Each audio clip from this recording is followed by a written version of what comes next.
At first glance, Dunnellon looks like just another quiet Florida town, a place where the rivers run clean and the skies stretch wide. But take a closer look, and you'll find a growing storm along these tracks.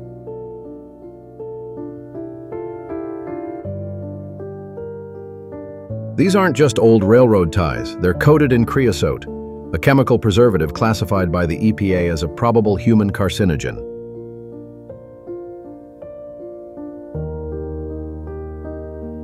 Now, a Texas company, Trackline Rail LLC, wants to bring in a full-time operation to shred and grind these ties just outside Dunnellon's city limits and right next door to the Rainbow River.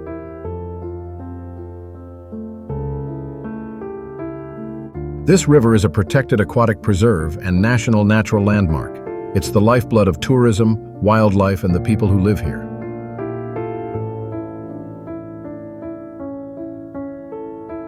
The proposed facility? Less than a mile from homes, springs, and neighborhoods like Chatmire, a historically black community already dealing with long-standing infrastructure issues. If approved, the grinding facility could legally emit tens of tons of pollution a year, including toxic particulates, sulfur dioxide, nitrogen oxides, and more. Residents packed recent city council meetings to voice their opposition.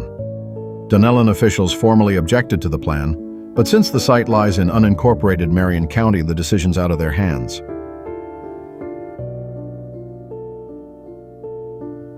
This isn't just about waste, it's about water, it's about air, it's about protecting the natural beauty and health of the place we call home.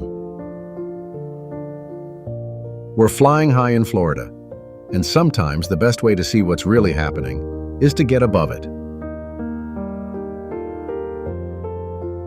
Learn more at rainbowriverconservation.org.